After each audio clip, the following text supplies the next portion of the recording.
Hello everyone, and welcome back to our channel, where we bring you face to face with figures from the past and talk about their history.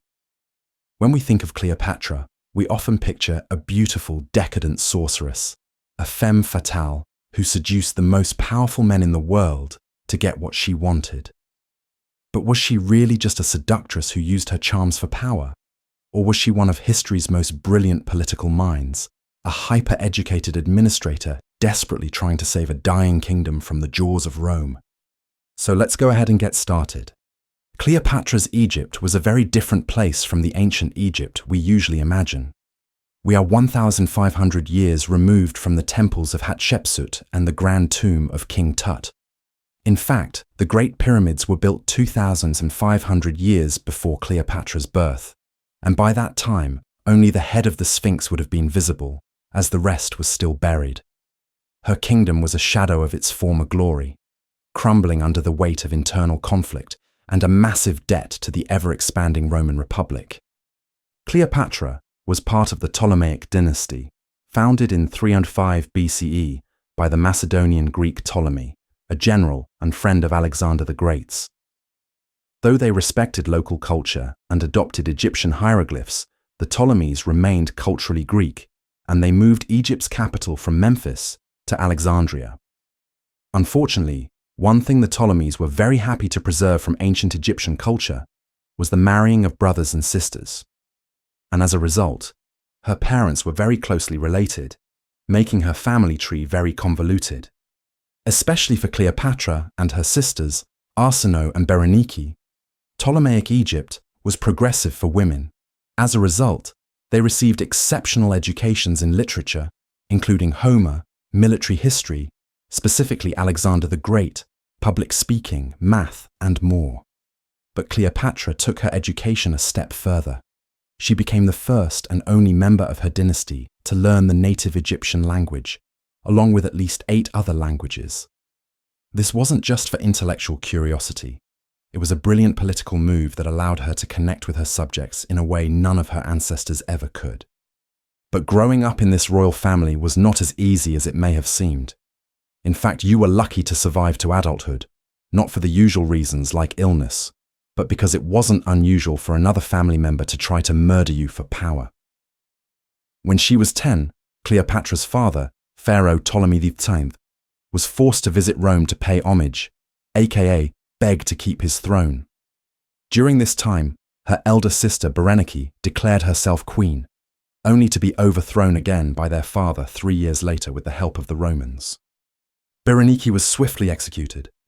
As the more trusted siblings, Cleopatra and her brother Ptolemy III were named the future co-rulers of the land of Egypt. When their father died 5 years later in 51 BCE, Cleopatra was officially made the Queen of Egypt at the age of 18, marrying her full brother Ptolemy.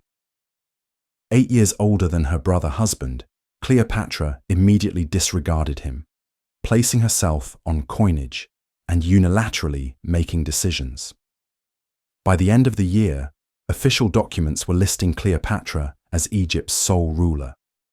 But her reign as queen was difficult. She had inherited a massive debt from her father, owing the Romans 70 million drachma, which is approximately $750 million today, and had also inherited famine and unrest. These problems meant that Cleopatra was not a popular figure, and although she cleared the debt, she was for a time forced to flee to Roman Syria. While she was gone, her brother attempted to consolidate his own power, but made one critical mistake.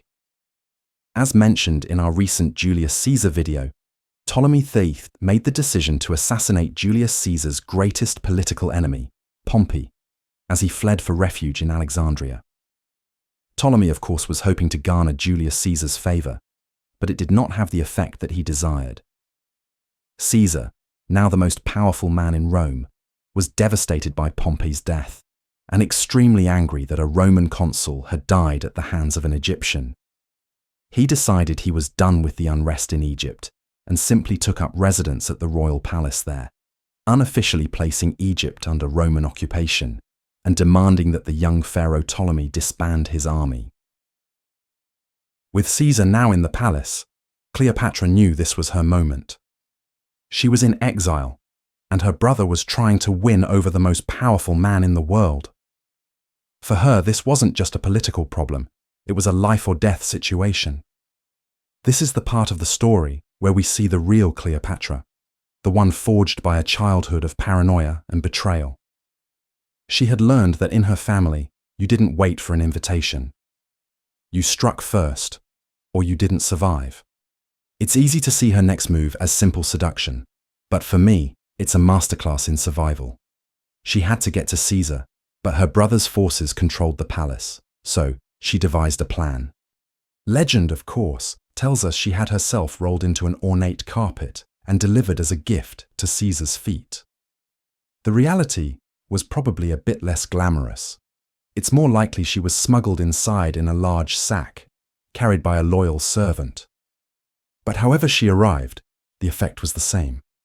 When the sack was opened and she appeared, Caesar was immediately impressed by her sheer audacity and intelligence.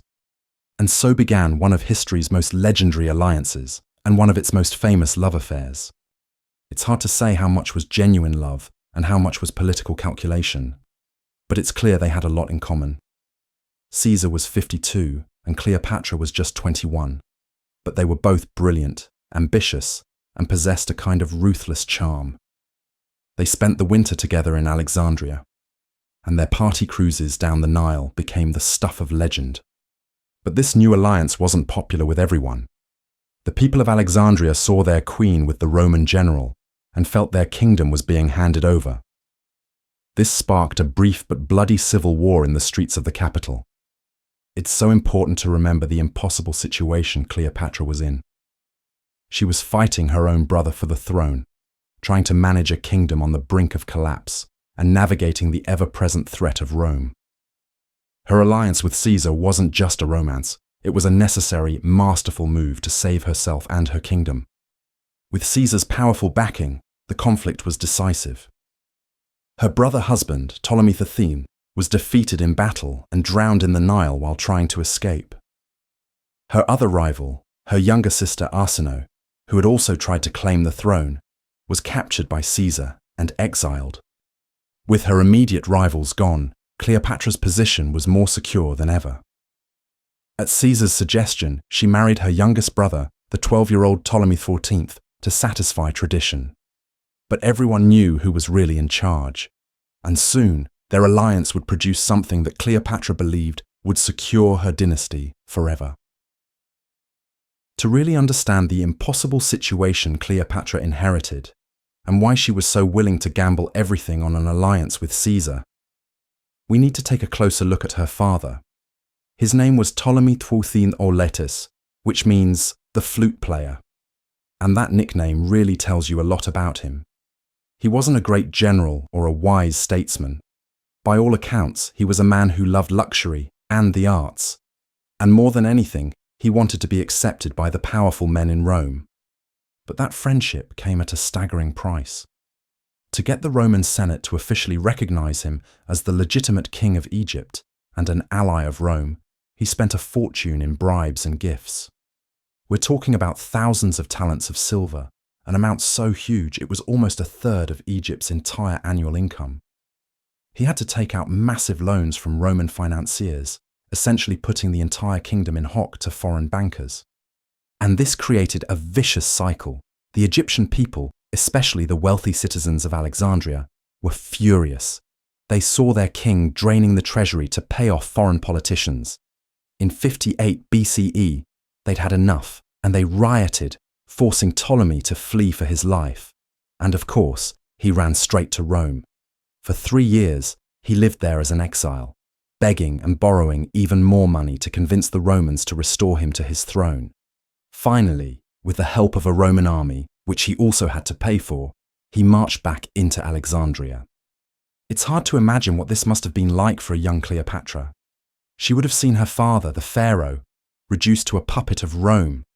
She learned a very hard lesson, that the throne of Egypt was no longer won or lost in Alexandria, but in the back rooms of the Roman Senate. It wasn't about divine right anymore. It was about who your Roman patron was. He had secured his crown, but he had sold his kingdom's soul to do it. And it was this crushing legacy of debt and dependence that he left to his children when he died, setting the stage for the very crisis Cleopatra now faced. In June of 47 BCE, Cleopatra gave birth to a son. She named him Ptolemy Caesar, but he would be known to the world by his affectionate nickname, Caesarion, or Little Caesar. For me, this is the ultimate proof that Cleopatra's primary weapon was her mind, not her beauty. This child wasn't just the product of a love affair, he was a brilliant strategic move, a living, breathing heir who carried the blood of both Egypt's pharaohs and Rome's most powerful man. She had created a dynasty that could, in theory, unite the two most powerful empires on earth. But Cleopatra knew that having the child wasn't enough. To secure his future, she had to play on the Roman stage. So, in 46 BCE, she travelled to Rome with Caesarion in tow, not as a mistress, but as a visiting head of state. Caesar housed her in his luxurious villa across the Tiber River, and her presence sent shockwaves through the city. It's hard to overstate how terrifying she was to the Roman elite. They were a deeply xenophobic and patriarchal society, and here was a foreign, female, and unapologetically powerful ruler living in their midst. She was everything a proper Roman woman was not supposed to be: educated, outspoken, and politically ambitious. They were both fascinated and horrified by her. And this is where we see her incredible intelligence at work again. While in Rome, Cleopatra began to publicly style herself as the goddess Isis, the divine mother. She would appear in public dressed in the goddess's robes, constantly reminding the Roman people that she wasn't just any foreign queen. She was the mother of Caesar's only biological son. It was a masterful piece of public relations, designed to legitimize her child and her own power. For a time, it seemed to be working. But on March 15, 44 BCE, her carefully constructed world came crashing down. Julius Caesar was assassinated. The news must have been devastating. The man who was her ally, her lover, and the key to her entire strategy was gone. When his will was read, the final blow landed. He did not name their son Caesarion as his heir. Instead, he had adopted his great-nephew, a young man named Octavian. Cleopatra's gamble had failed. But she was a survivor, forged in the cutthroat politics of the Ptolemaic court. She didn't panic. Quietly, she packed her things, took her son, and sailed back to Egypt. Her Roman dream was over, and now she had to prepare for the storm that was sure to follow. Back in Alexandria, Cleopatra didn't have time to grieve. She was a survivor, and she knew that the power vacuum left by Caesar's death was a danger to her and to her son. Her first priority was to secure her own throne, and that meant dealing with the last remaining rival in her own palace, her younger brother and co-ruler, Ptolemy XIV. He was now a teenager, old enough to be a pawn for factions within the court who wanted to see Cleopatra gone. For Cleopatra, who had seen one sister executed and another exiled for trying to take power, leaving a potential rival alive was a mistake you only made once. It's a cold and brutal way to think, but it was the reality of her world. In the Ptolemaic court, family was often just a word for your most dangerous enemy. And so, not long after her return, the young pharaoh died. He was poisoned, almost certainly on his sister's orders. With her brother gone, Cleopatra moved swiftly. She elevated her 3-year-old son, Caesarion, to be her official co-ruler. This was an incredibly bold move. She was declaring to the world, and especially to Rome, that Caesar's only son was now a king. It was a direct challenge to Octavian's claim as Caesar's sole heir. For the next few years, as civil war tore Rome apart, Cleopatra played a careful game. She watched from a distance as Caesar's allies, Mark Antony and Octavian, hunted down and defeated his assassins. With their enemies destroyed, the two men, along with a general named Lepidus, became the new masters of the Roman world. They divided the empire between them, and Antony took control of the rich eastern provinces, which included Egypt.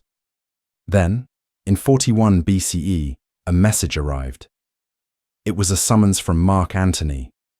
He was in Tarsus, in modern-day Turkey, and he wanted to question her about her loyalty during the civil war. But Cleopatra knew what this was really about. Antony was a brilliant general, but he was also a man famous for his love of luxury, women, and extravagant parties, and he needed money to pay his legions. This was her chance. This summons wasn't a threat, it was an invitation. It was an opportunity to win over the new most powerful man in her part of the world. She wasn't going to Tarsus as a subordinate to be questioned. She was going to arrive as a queen, and she was going to make an entrance that Mark Antony would never forget. To understand the kind of queen who would sail to meet Antony with such confidence, we have to look at what happened just a few years earlier, during her first great crisis, because this wasn't the first time she'd been forced to win back her own kingdom.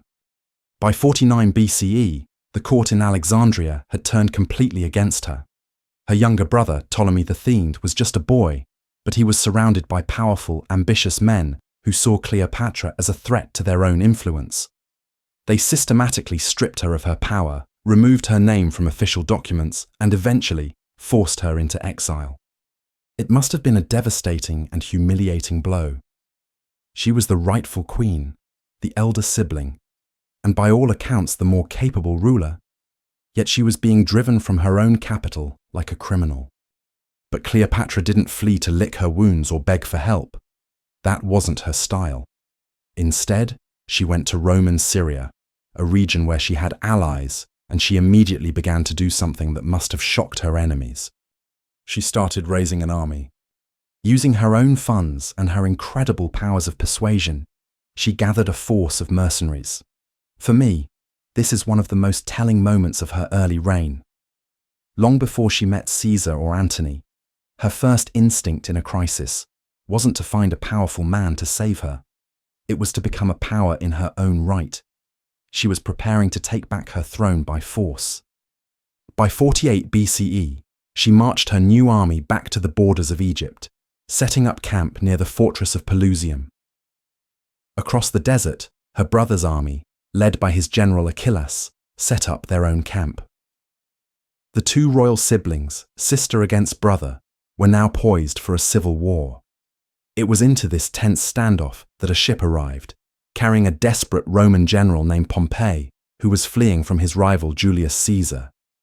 And the decision her brother's court made next would change everything, not just for Cleopatra, but for the entire Roman world. And so, into this tense standoff between brother and sister, a ship appeared on the horizon. This wasn't just any ship. It carried Gnaeus Pompeius Magnus, or Pompey the Great, fresh from his devastating defeat at the hands of Julius Caesar. He was seeking refuge in Egypt, a kingdom he had once been a patron of. For Ptolemy's court, this was a terrifying and unexpected development. The Roman civil war had just landed on their doorstep. The young king's advisors, the eunuch Pothinus, the general Achilles, and the tutor Theodotus, were faced with an impossible choice. Should they grant sanctuary to Pompey, risking the wrath of the victorious Caesar? Or should they turn him away, angering a man who still had powerful friends? For them, the decision was a cold, brutal calculation. Pompey was a loser. Caesar was the future.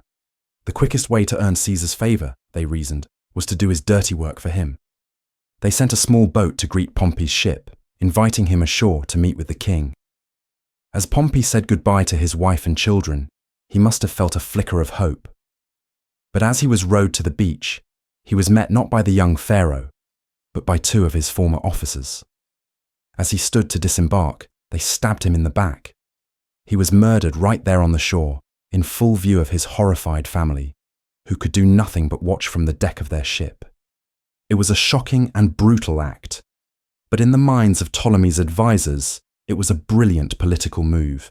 To prove their loyalty to Caesar, they had Pompey's head and his signet ring cut from his body, ready to be presented to the victor as a gift. It was a gesture they believed would win them the friendship of the most powerful man in the world. They could not have been more wrong. When Caesar's fleet arrived in Alexandria a few days later, he was presented with the severed head of his great rival. But instead of gratitude, Caesar reacted with fury and disgust. It's said that he turned his face away and wept. For Caesar, this wasn't a victory. Pompey was a Roman consul, a former son-in-law, and one of Rome's greatest generals. For him to be butchered by a group of foreigners was a profound insult to the honor of Rome itself. For me, this single moment reveals just how little Ptolemy's court understood the man they were trying to impress. Their fatal miscalculation changed everything. Caesar was no longer just passing through. He was now an occupying power. He marched his legions into Alexandria, seized the royal palace, and declared that he, as the representative of Rome, would personally settle the dispute between Ptolemy and his sister, Cleopatra. The stage was now set for one of history's most dramatic encounters. But Caesar's reaction wasn't just about honor, and his decision to stay in Alexandria wasn't just about settling a family squabble. For a man like Caesar, everything was about power and advantage. Yes, he was genuinely disgusted by the murder of a Roman consul by a foreign king. It was an affront to the dignity of Rome, and it set a dangerous precedent. You simply did not do that. But behind all the righteous anger, Caesar was also a pragmatist, and he had a very, very long memory. He knew that Egypt was not just a chaotic kingdom, it was a debtor kingdom. And he had come to collect. Remember, Cleopatra's own father had practically bankrupted the country to buy Rome's friendship, leaving behind a staggering debt. Caesar, as the new master of Rome, was now the creditor. He saw the chaos in the palace, the weak boy king, and the exiled queen, and he realized he had the ultimate leverage. He wasn't just a guest in the royal palace, he was a bailiff seizing the property. For me, this is what makes Caesar such a brilliant and frankly terrifying political operator. He wrapped a cold, hard financial demand in the noble language of Roman honor. He announced that he would be the one to decide who would rule Egypt, but the unspoken price for his favor was the 70 million drachma the kingdom still owed.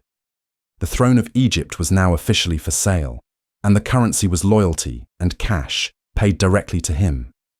This created the desperate, high-stakes situation that would force both Ptolemy and his exiled sister to make their play. Whoever could win over the 52-year-old Roman would win Egypt. So Cleopatra was in an impossible position. Caesar, the sole arbiter of her fate, was inside her own palace, and her brother Ptolemy was right there with him, whispering poison in his ear, painting her as a traitor and a threat. She was on the outside, locked out of her own kingdom, while her rival had a direct line to the most powerful man in the world. She must have known that every hour she remained in exile, her chances of survival grew slimmer. For her, this wasn't just a political problem, it was a tactical one. The palace was now enemy territory, controlled by her brother's forces. She couldn't just send a message or request a meeting. She had to physically get past a hostile blockade to plead her case. It was, in essence, a high-stakes infiltration mission behind enemy lines. And this is where we get one of the most famous, and I think most misunderstood, stories from her life. Legend tells us she had herself rolled into a beautiful, ornate carpet to be presented to Caesar as a gift. The reality was probably a lot less glamorous. It's more likely she was bundled into a sturdy sack, maybe a bedroll, or a large laundry bag, and carried over the shoulder of a loyal servant. But the method doesn't really matter. What matters is the sheer audacity of the act.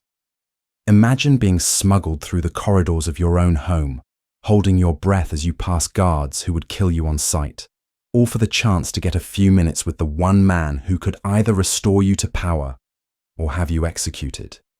For me, this is the moment that proves Cleopatra's genius. This wasn't seduction. This was strategy.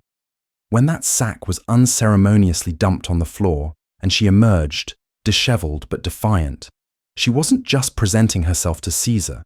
She was showing him who she was.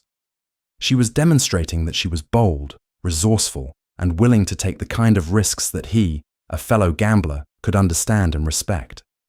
She wasn't just another foreign royal begging for a favor. She was a commander who had just executed a brilliant covert operation. In that single audacious move, she had completely outmaneuvered her brother and captured the attention and the admiration of the one person who mattered. Her infiltration was a success. But Cleopatra's brilliant gamble had an immediate and violent consequence. By choosing Cleopatra, Caesar had declared her brother's faction his enemy. The general Achilles, who commanded Ptolemy's army of 20,000 men, didn't hesitate. He marched his forces on Alexandria, and the city erupted into open warfare. For Caesar and Cleopatra, now allies, the royal palace became a gilded cage. They were trapped in the palace quarter with Caesar's small Roman garrison, vastly outnumbered and completely surrounded. It must have been a terrifying situation. They had won the political battle inside the palace, but now they were under siege, fighting for their very lives against a hostile army and an enraged local population. But Caesar was never one to wait for his enemies to make the first move. He was a general, and he acted with ruthless speed. Seeing that the Egyptian fleet in the harbour could be used against him, he gave a decisive order. Burn it. The Roman soldiers set fire to the ships, creating a massive wall of flame in the harbour to block Achilles' forces. It was a brilliant, brutal military tactic. But the fire, fanned by the sea breeze, began to spread uncontrollably. It leaped from the ships to the docks, and then to the warehouses and buildings along the waterfront. And this is where the story takes a truly heartbreaking turn. For me, this is one of the greatest tragedies in ancient history. The fire reached the Great Library of Alexandria, the single greatest repository of knowledge in the ancient world, which held hundreds of thousands of scrolls on history, science, and philosophy. The damage was catastrophic. The loss to human knowledge is impossible to calculate. But for Caesar and Cleopatra, trapped and surrounded, the fire was just the beginning of their fight for survival. The war for Alexandria had begun. The siege of Alexandria would drag on for months. It was a brutal, desperate conflict, with vicious street-to-street fighting.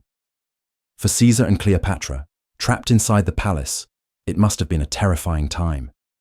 They were surrounded, cut off, and their survival was far from guaranteed. Caesar, for all his military genius, was in one of the tightest spots of his life. But Caesar was a survivor, and he was a brilliant general. He held the line, waiting for the one thing that could save them: reinforcements. Finally, in March of 47 BCE, a Roman relief army arrived, marching from Syria. This was the moment Caesar had been waiting for. He and his beleaguered forces broke out of the palace, linked up with the new army, and forced Ptolemy's forces into a final, decisive confrontation. This was the Battle of the Nile. The Egyptian army, despite its numbers, was no match for the combined battle-hardened Roman legions under Caesar's command. Ptolemy's forces were crushed. Seeing that the battle was lost, the young pharaoh tried to flee.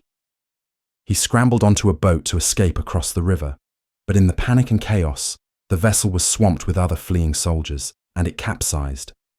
The boy king, weighed down by his own golden armor, drowned in the muddy waters of the Nile. With Ptolemy III dead and his army scattered, the war was over. Cleopatra's other main rival, her younger sister Arsinoe, was captured by Caesar. She would later be paraded through the streets of Rome in chains as a living trophy of his victory, a brutal and public humiliation. Cleopatra was finally the sole, undisputed ruler of Egypt. She had won, but her throne had been secured for her by Roman swords, and her crown was now held in place by the hand of Julius Caesar. She was queen, but she was also in his debt, more deeply than ever before. With the war over and her brother drowned in the Nile, Cleopatra was finally the undisputed queen of Egypt. But it was a victory that felt fragile. She sat on the throne, but everyone in Alexandria knew she had been put there by Roman swords. To her own people, she could easily look like a puppet, and a puppet queen is a weak queen. She needed to project power to be seen as a true pharaoh in her own right.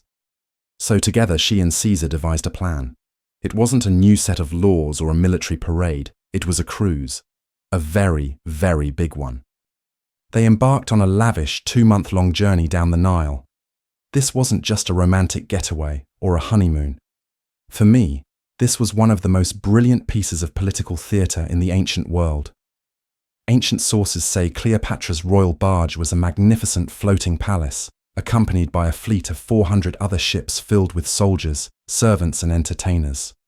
It was a victory tour designed to awe the Egyptian people into submission and loyalty.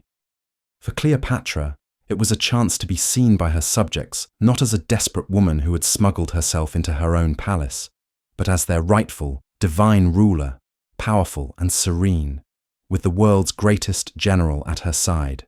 She must have known this was her best chance to reintroduce herself to her kingdom and solidify her authority. And for Caesar, it was a masterclass in soft power. He wasn't marching his legions through their towns. He was showing them the sheer scale of Roman wealth and influence, all while enjoying the spoils of his victory. He was making it clear who was really in charge, without having to fire a single arrow. But away from the crowds, on the deck of that royal barge, their political alliance was becoming something more. They were two of the sharpest minds in the world, finally able to relax, to talk, and to strategize. It's easy to imagine them spending those weeks together, discovering a genuine connection that went far beyond politics. And it was during this journey, surrounded by the ancient monuments of her kingdom, that their alliance was sealed in the most personal way possible. Cleopatra became pregnant. She was no longer just a client queen. She was now the mother of Caesar's future child. In June of 47 BCE, the product of that long journey down the Nile was born. It was a boy. Cleopatra named him Ptolemy Caesar, but he would be known to history by his nickname Caesarion. Little Caesar. This wasn't just an affectionate pet name. It was a masterful, audacious political statement. For Cleopatra, this child was the culmination of her entire strategy. He was a living, breathing link between the ancient dynasty of the pharaohs and the most powerful man in Rome. She hadn't just secured an alliance. She had created a new bloodline, one that had a claim to both Egypt and, potentially, the entire Roman world. But if this child was a triumph for Cleopatra, he was a terrifying threat to the Roman political order. Caesar had a Roman wife, Calpurnia, but they had no children. He had a daughter from a previous marriage, but she had died. This boy, Caesarion, was his only living biological son. And that changed everything. For me, this is the moment that shows Cleopatra's true genius. She understood that Rome was a republic in name only, and that power now rested in the hands of one man. By giving that man a son, she was offering him something he didn't have: a dynasty. This wasn't an adopted heir, like Caesar's great-nephew Octavian. This was his own flesh and blood, a successor who could one day rule a combined Roman-Egyptian empire.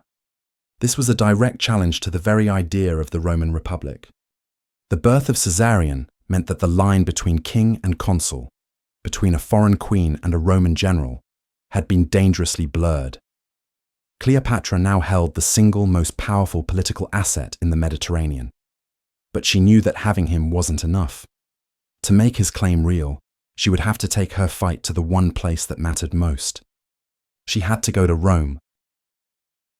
And so, in 46 BCE, Cleopatra went to Rome. She didn't arrive as a conquered subject or a quiet mistress. She arrived as a visiting head of state, the Queen of Egypt, with her infant son, Caesarion, in her arms. Caesar installed her, not in a discreet townhouse, but in his own lavish private villa across the Tiber River. It was a spectacular and very public statement. It's hard to overstate just how scandalous this was for the Roman elite.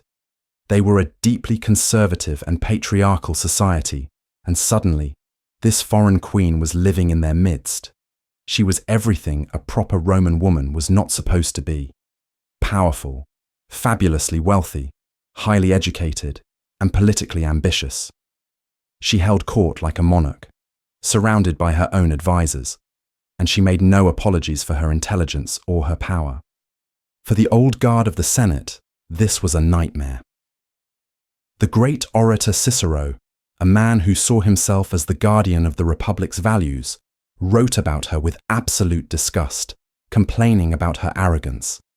For men like him, Cleopatra was a symbol of everything they feared. She represented the corrupting influence of Eastern luxury and, more terrifyingly, the spectre of monarchy. Caesar was already being accused of wanting to be a king, and now here he was, openly living with a foreign queen and their son. For me, this was the ultimate power play from both of them. Caesar was flaunting his disregard for the Senate's traditions, showing them that he could do whatever he wanted. And Cleopatra, in the heart of this hostile city, refused to be intimidated. She was a constant living reminder that Caesar had a son, a direct heir, who was not a Roman noble but an Egyptian pharaoh. She was playing a dangerous game surrounded by powerful men who hated her. But she was a survivor, and she was there to secure her son's future, no matter the cost. But Caesar wasn't just flaunting his relationship with Cleopatra. He was about to take it a step further, making a public statement so bold and so contrary to Roman values that it would echo through the halls of the Senate like a declaration of war on the Republic itself. He commissioned a magnificent, life-size statue of Cleopatra, cast in solid gold. And then, he had it installed in the most sacred place he could imagine, his brand new Temple of Venus Genetrix. Now, we have to understand how shocking this was. This wasn't just any temple. This was Caesar's personal monument, dedicated to the goddess Venus, from whom he claimed his family, the Julii, were directly descended. To place the statue of a mortal, a foreigner, and his mistress inside the holy sanctuary, right next to the cult image of the goddess herself. It was sacrilege. It was something no Roman had ever dared to do. For me, this was the ultimate proof that Caesar no longer cared about the rules of the Republic. This was a theological power move. He was publicly equating Cleopatra with a goddess, elevating her above all other mortals and tying her directly into his own divine ancestry. In Egypt, rulers were gods. In Rome, they were supposed to be servants of the state. Caesar was smashing that distinction to pieces. This act confirmed every single fear the Roman senators had about him. He wasn't just acting like a king, he was acting like a god-king from the east, with a goddess queen at his side. The statue was a golden, gleaming symbol of everything they believed was corrupt and tyrannical. It was a declaration of love, divinity, and absolute power, all cast in gold. And for the men plotting against him in the shadows, it was the final straw. And for the men plotting against him, that golden statue was the final insult. It was the ultimate proof that Caesar saw himself not as a servant of the Republic, but as a king, with a foreign goddess queen at his side. They did not wait long to act. On the 15th of March, 44 BCE, the infamous Ides of March, Julius Caesar was surrounded in the Senate and stabbed to death by a group of conspirators. The news must have hit Cleopatra like a physical blow. She was across the river in Caesar's villa when she heard. In a single bloody moment, her entire world had been upended. Her protector, her lover, the father of her child, and the foundation of her entire political strategy was gone. The security she had enjoyed in Rome evaporated instantly. She was no longer a celebrated guest. She was a target, the living symbol of the tyranny the assassins claimed to have destroyed. It's hard to imagine the terror she must have felt. Every powerful friend she had in the city was a friend of Caesar's, and in the chaotic hours after his death, those friendships were worth less than nothing. The men who hated her, the men who saw her as a foreign witch corrupting their city, were now in control. Then came the final crushing blow. When Caesar's will was read to the public, it confirmed her worst fears. He did not name their son, Caesarion, as his heir. Instead, he adopted his teenage great-nephew, a young man named Octavian. Cleopatra's great gamble, the son she had believed would one day unite two empires, had failed. She was utterly alone in a city that despised her. Cleopatra was a survivor, forged in the cutthroat politics of the Ptolemaic court. She didn't wait to see what the new masters of Rome would decide to do with her. She knew she had to run. Quietly, and with a speed born of pure terror, she gathered her son and her most loyal attendants. There was no grand procession this time. This was a desperate flight in the dead of night. As her ship slipped out of the Italian harbour and into the safety of the open sea, she was leaving her Roman dream behind, sailing back to Alexandria not in triumph, but as a refugee. Cleopatra had fled the political storm in Rome only to sail directly into a natural disaster at home. The Alexandria she returned to was not a safe haven. It was a city and a kingdom in the grip of crisis. A series of low Nile floods had triggered a devastating famine, and with hunger came disease. Plague was sweeping through the crowded streets of the capital. It must have felt like a cruel joke from the gods. She had escaped the assassin's daggers only to return to a people dying in the streets. But this is the moment where we see the true measure of Cleopatra as a ruler, separate from any powerful man. This wasn't a problem she could solve with charm or a strategic alliance. This was a crisis of administration, of logistics, of governance. And she rose to the occasion with a brilliance that must have stunned her critics. While the Roman world was tearing itself apart, Cleopatra got to work. Drawing on her incredible education and her deep understanding of the Egyptian economy, she took decisive action. She opened the royal granaries, which held the kingdom's emergency reserves of grain, and organized a massive public distribution program to feed the starving population. She implemented strict price controls to stop merchants from hoarding food and profiting from the misery. It was a masterful display of administrative competence, a complex logistical operation that kept her kingdom from collapsing into chaos. For me, this is one of the most important and most overlooked periods of her reign.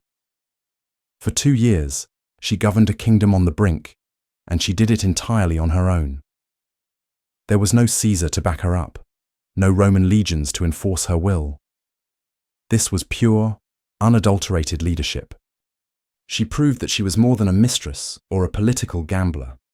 She was a pharaoh, and as she slowly but surely stabilized her kingdom, she watched from across the sea as the new powers in Rome, Mark Antony and Octavian, began to circle each other. The crisis at home was passing, but she knew the storm in Rome was far from over, and this time, when it reached her shores, she would be ready. With the famine under control and her kingdom stabilized, Cleopatra could finally turn her attention from day-to-day survival to long-term strategy. She had proven she could rule on her own, but she knew the peace was fragile. The Roman world was still in chaos, and her son's future was far from guaranteed. And there was still one loose thread, one rival from her past who remained a potential threat: her younger sister, Arsinoe. This was the same sister who had fought against her and Caesar in the Alexandrian War, the one who had been captured and paraded through the streets of Rome in chains as a symbol of Caesar's victory. Arsinoe was now living in exile in the city of Ephesus, under the supposed protection of the great temple of Artemis. But for Cleopatra, she wasn't a defeated exile. She was a living, breathing alternative to her rule, a potential figurehead for any faction in Egypt or Rome that wanted to challenge her. For a queen raised in the cutthroat Ptolemaic court, where siblings were your most dangerous enemies, leaving a rival alive was a mistake you only made once. She must have known that as long as Arsinoe lived, Caesarion's claim to the throne was not completely secure. It was a cold and brutal calculation, but it was the reality of her world. And so, she gave the order. It was a request she made to her new ally, Mark Antony, a dark test of his loyalty and a chilling demonstration of her own ruthlessness. Antony's soldiers travelled to Ephesus, entered the sacred precinct of the temple, and dragged Arsinoe from the altar where she had sought sanctuary. She was killed right there, on the temple steps. For me, this is one of the most revealing moments of Cleopatra's reign. It was a shocking act, not just murder, but sacrilege. It shows the brutal lengths she was willing to go to protect her power, and most importantly, her son. Another rival was gone. The last internal threat to her throne had been removed. The board was finally clear. Now, she could focus all of her energy on the great game unfolding in Rome, and on the man who had just proven he was willing to kill for her. Mark Antony was waiting in Tarsus. He had summoned the Queen of Egypt to answer for her supposed lack of support during the civil war, but Cleopatra knew this was just a pretext. Antony was a brilliant general, but he was also a man famous for his love of luxury and his desperate need for money to pay his legions. This wasn't a summons to be feared. For a mind like Cleopatra's, it was an invitation. It was a chance to audition the new master of the East. So she didn't rush. She took her time, letting him wait, building the anticipation. And when she finally did arrive, it wasn't on a simple transport ship. It was a masterclass in political theatre, a spectacle so overwhelming it would be talked about for centuries. She sailed up the river Cydnus on a magnificent barge. The stern was covered in gold, the sails were a deep purple, the colour of royalty, and the silver oars beat time to the music of flutes and harps.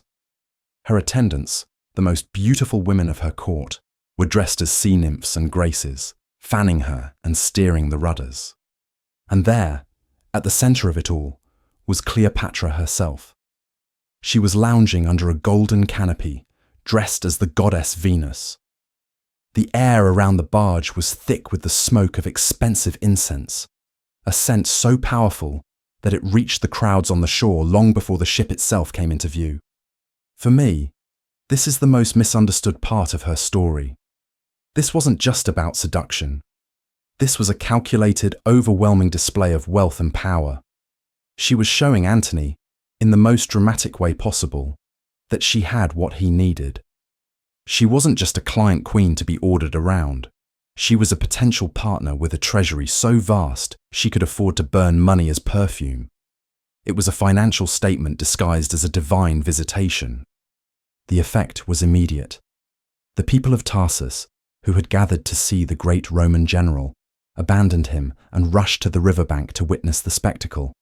Antony was left sitting alone in the marketplace. He sent a message inviting her to dinner. But Cleopatra, in a brilliant reversal of power, replied that he should come to her instead. The most powerful man in the East was now being summoned by her. And he accepted. The stage was set, not for an interrogation, but for a negotiation between equals. That first dinner on her barge was just the beginning. Antony, a man famous for his appetites, was completely and utterly captivated. He had come to Tarsus to question a subordinate queen, but he left following a goddess back to her kingdom. He abandoned his duties and followed Cleopatra to Alexandria to spend the winter of 41 to 40 BCE. And what a winter it was! Together, they founded a private society they called the Inimitable Livers. The name itself was a declaration of their intent, to live a life of such pleasure and extravagance that no one else on earth could hope to imitate it. They spent their days and nights in a whirlwind of feasting, drinking, and elaborate games. They would disguise themselves and wander the streets of Alexandria at night, playing pranks on the locals. The parties were legendary, the wine flowed endlessly, and the luxury was on a scale that made even a powerful Roman general feel like he had entered another world. But for me, this was about so much more than just having a good time. This was Cleopatra's genius at work, in its most subtle and dangerous form. The Inimitable Livers wasn't just a drinking club. It was a carefully constructed psychological trap. She was creating a golden cage for Antony, a world of such perfect, tailored indulgence that his life back in Rome would seem grey and dull by comparison. It's easy to imagine how intoxicating it must have been for him. Here was a woman who not only matched his intellect, but celebrated his every excess. She wasn't a stern Roman wife reminding him of his duty. She was a partner in pleasure, a queen who could provide a fantasy life that was better than reality. She was systematically detaching him from his Roman identity, replacing the values of duty and honor with the Hellenistic ideal of the magnificent, godlike monarch who lives above the rules. This winter was a campaign of cultural and emotional capture.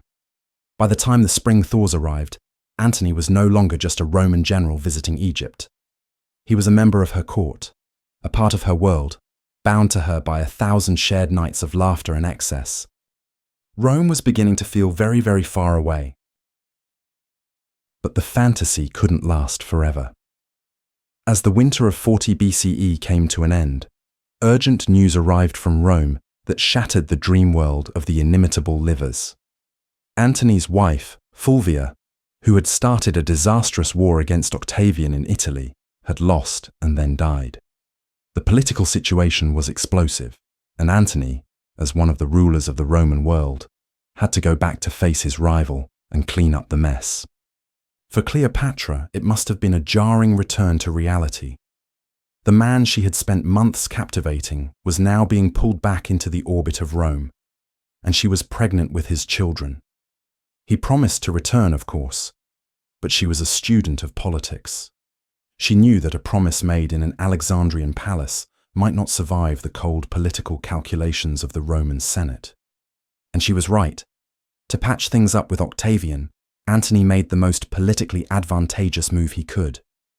He agreed to marry Octavian's own sister, Octavia.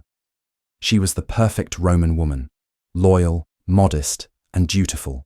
She was everything Cleopatra was not. It was a public declaration that Antony was, first and foremost, a Roman. He had chosen Rome. Back in Alexandria, Cleopatra received the news of his marriage. It's hard to imagine the sting of that betrayal. But she didn't have time to fall apart. She was a queen, and she had just given birth. She had not one, but 2 children, a boy and a girl. For me, the names she chose are so telling. She named them Alexander Helios and Cleopatra Selene, the sun and the moon. These weren't just names, they were a cosmic statement. While Antony was making a new political family in Rome, she was creating a divine one in Egypt, a dynasty of sun and moon destined to rule the world.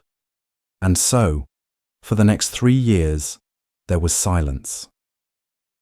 Antony remained in the West with his new Roman wife, and in Alexandria, Cleopatra ruled her kingdom entirely on her own, raising her 3 children, Caesar's son, and now the twin children of Mark Antony. She had been abandoned, but she was still a queen, waiting for the great game to begin again. And then, after 3 long years of silence, a message arrived. Antony was back in the East. He had left his Roman wife Octavia behind in Italy and was now in Antioch, preparing for the one thing he had always dreamed of, a massive invasion of Parthia. It was a campaign meant to rival the conquests of Alexander the Great, a chance to secure his name in history forever. But there was one huge problem. He had the legions, but he didn't have the money to pay for them. The endless Roman civil wars had drained the treasury dry, so he did the only thing he could. He sent for the one person in the world who had the resources he needed. He sent for Cleopatra. They met in Antioch. But this wasn't the spectacular arrival at Tarsus, and it wasn't the wild fantasy of the inimitable livers. This was different. This was business. Cleopatra came to the meeting not as a jilted lover, but as a banker. She must have known she had all the leverage. He needed her, and she was going to make him pay. His request was simple. He needed her to finance his entire war. Her price was just as clear. She wanted land. She demanded the restoration of her ancestral empire, asking for control of Cyprus, parts of modern-day Syria and Lebanon, and the rich balsam groves of Jericho. For me, this is one of the most telling moments in their entire relationship. This wasn't about romance. This was a cold, hard, geopolitical transaction. It was gold for territory. Cleopatra was using her kingdom's wealth to rebuild its former glory, and Antony was using his Roman authority to fund his personal ambition. And Antony, desperate for the cash, agreed to almost everything.